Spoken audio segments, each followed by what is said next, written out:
नमस्कार दोस्तों, मैं पंकज माहेश्वरी आज आपके बीच आया हूँ अपने दिल की एक इम्पोर्टेंट बात शेयर करने। दोस्तों 14 जून को दिन में 2 बजे के आसपास जब मैंने नेट ऑन किया तो सोशल मीडिया पर एक खबर दिखाई दी, जिसे देखकर ऐसा लगा कि कई बार सोशल मीडिया पर शेयर की जाने वाली खबरें फेक होती है।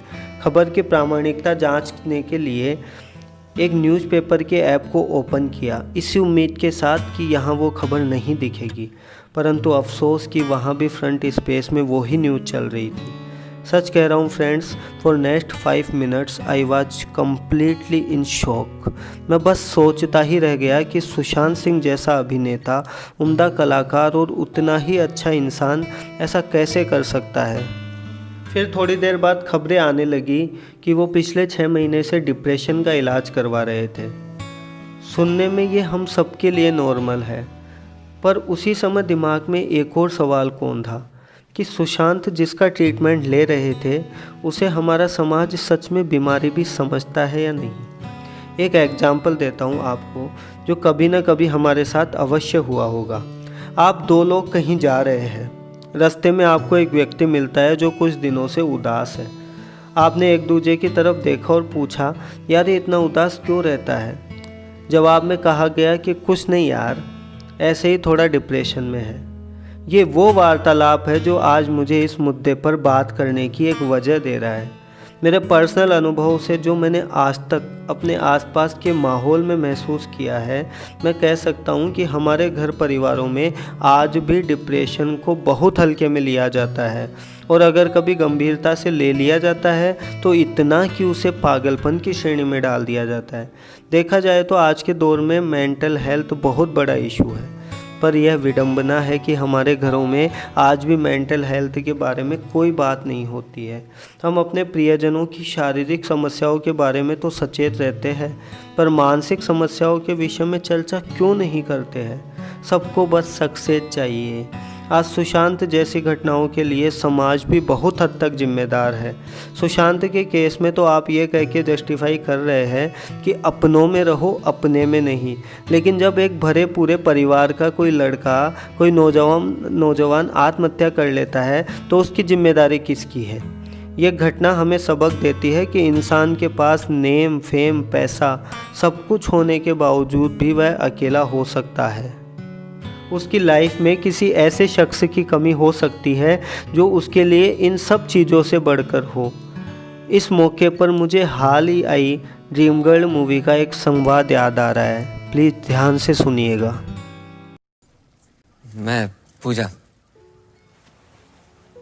जब लोगों से बात की तो पता चला कि दुनिया में जितनी भीड़ बढ़ती जा रही है, लोग उतने अकेले होते जा रहे हैं।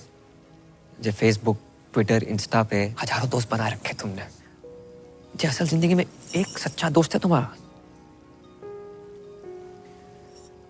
जो तुम्हारी बात सुन सके, समझ सके। ये अकेलापन इतना बढ़ गया है कि आज की डेट में कोई फैमिली फोटो लेता ही नहीं है, सब सेल्फी के पीछे पड़े। और इन जैसे अकेले लोगों के लिए आई थी ये पूजा। लोगों से बात करते करते धीरे धीरे समझ में आई बात कि दुनिया के हर इंसान को एक पूजा की जरूरत है, और पूजा कोई जेंडर नहीं है। घर में माँ बाप, भाई बहन, चाचा, मामा, बीवी, कोई भी तुम्हारी पूजा हो सकता है, जिसे तुम अपने दिल की बात कह सको, जो तुम्हें ये एहसास दिला सके कि तुम बिल्कुल अकेले नहीं हो। और जिस दिन तुम्हें तुम्हारी पूजा मिल गई ना, उस दिन अपनी फीलिंग कहने के लिए किसी फोन वाली पूजा की जरूरत नहीं है। तो प्लीज़ कोशिश कीजिए कि आप अपने आसपास ये पहचान सके कि किसी को आपकी ज़रूरत तो नहीं है। अरे रोज़ ना सही 2-3 दिन में या हफ्ते में कम से कम 1 दिन तो समय निकालिए कि आप अपने करीबियों के दिल की बात सुन सके।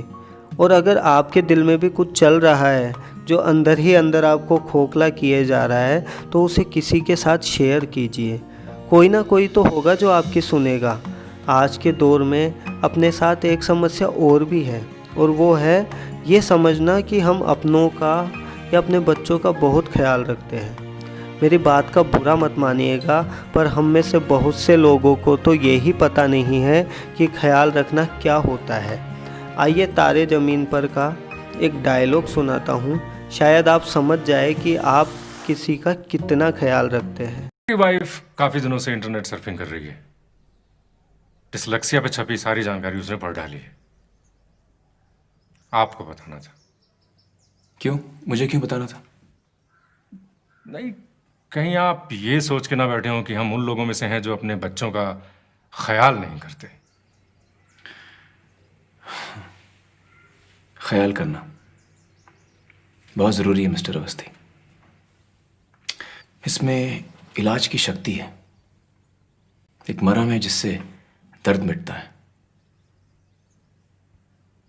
बच्चे को तसल्ली हो जाती है कि उसका कोई ख्याल करता है।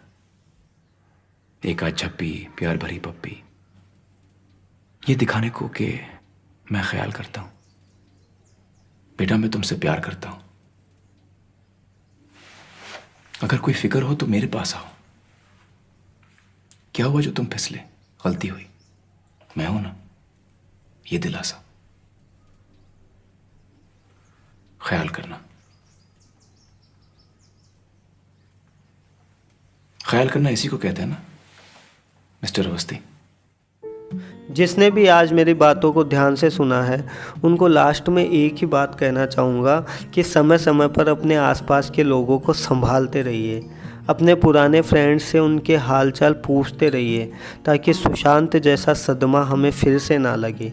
केवल पैसे, सक्सेस, अच्छी जॉब, परफेक्ट मैरिड लाइफ, इनसे किसी की खुशी को ना तोलिए।